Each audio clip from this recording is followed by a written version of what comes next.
দ্বাদশ শ্রেণীর প্রথম বক্তা রিয়াদ আহমেদ, পার্শ্ববর্তী রিয়াদ আহমেদ।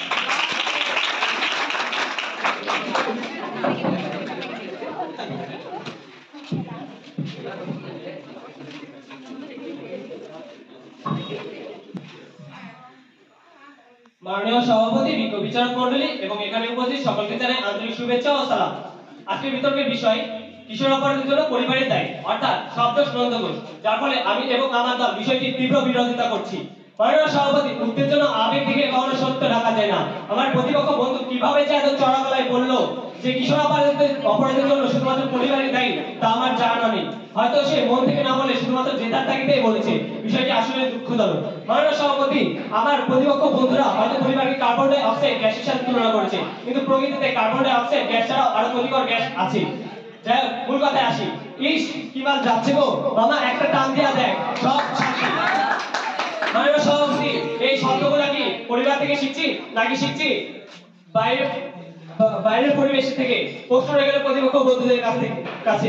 মাননীয় সভাপতি, গত 25শে জুন ময়মনসিংহ নগরে চরপাড়ে এক পরকীয়াকে কেন্দ্র করে এলাকায় দাঁড়িয়ে দুই বন্ধু শাকির ও রিমন চাঁদা দাবি করে দিয়ে প্রথমে 1 লাখ, পরে 20,000 টাকা রফা করে। পরবর্তীতে এই টাকা ভাগাভাগি করা নিয়ে দুই বন্ধুর মাঝে ঝগড়া বাঁধে এবং এক পর্যায়ে শাকিরকে ছুরিকাঘাত করে হত্যা করা হয়। এক্ষেত্রে কি পরিবার দায়ী? প্রশ্ন রয়ে গেল প্রতিপক্ষ বন্ধুদের কাছে।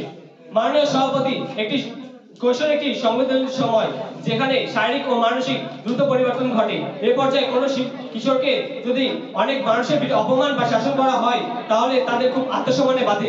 তারা বিষয়টিকে চ্যালেঞ্জিং মনে করেন এবং রিভেঞ্জ নেওয়ার চেষ্টা করে। এটাকে বায়োলজিক্যালি নিউরোট্রান্সমিটার ইমব্যালেন্স ও সাইকোলজিক্যালি ইমপ্লাস কন্ট্রোল প্রবলেম বলে। উদাহরণস্বরূপ, ক্লাসে সবার সামনে এক শিক্ষার্থীকে শাসন করা হয়েছিল। সেখানে উপস্থিত সবাই বিষয়টিকে নিয়ে তাকে বুলি করে। পরবর্তীতে এই শাসন করার ফলে শিক্ষার্থীটির মনে রাগ জমিয়ে হিংস্র হয়ে ওঠে। এক পর্যায়ে শিক্ষককে আক্রমণ করে বাটারফ্লাই ইফেক্ট সদস্য। এক্ষেত্রে কি প্রতিপক্ষ বন্ধুরা পরিবারকে দায়ী করবে? প্রশ্ন রয়ে গেল প্রতিপক্ষ বন্ধুদের কাছে। মাননীয় সভাপতি, কিশোর অপরাধ সম্পর্কে আমি একটি প্রতিবেদন বানাই। প্রতিবেদনটি দেখার জন্য বিচারকদের অনুরোধ জানাচ্ছি। মাননীয় সভাপতি, আমি কিছু কিশোর অপরাধের উদাহরণ তুলে ধরছি। রাহাত, বয়স 15, ছোটখাটো চুরি করত এবং মোবাইল চুরি করার সময় ধরা পড়ে। অপরাধের জন্য পড়ার কারণ খারাপ বন্ধুত্ব। নীলা, বয়স 16, অনলাইনে প্রেমে ছলনা করে মানুষের কাছ থেকে টাকা হাতায়। সাজিদ, বয়স 14, মাদক পরিবহন করত। অপরাধে জড়িয়ে পড়ার কারণ দারিদ্র ও সহজায়। মাহিম, বয়স 17, মানসিক আঘাত। অপরাধে জড়িয়ে পড়ার ক্লাসমেটদের বুলি। ফারহান, বয়স 16, এলাকা দখলের মনোভাব। অপরাধে জড়িয়ে পড়ার কারণ বড় ভাইদের নির্দেশনা।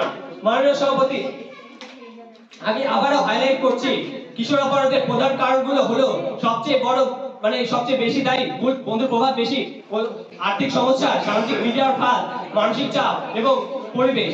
শুধুমাত্র পরিবারই কোনোভাবে দায়ী নয়। এত যুক্তি তথ্য প্রমাণের পরেও যদি প্রতিপক্ষ বন্ধুরা না মেনে নেয় যে কিশোর অপরাধের জন্য শুধুমাত্র পরিবারের দায়ী নয়, তাই মানতে হবে এই কলিযুগে দাঁড়িয়েও তারা কোনো না কোনো ভাবে বোকার সঙ্গে বাস করছে। ধন্যবাদ।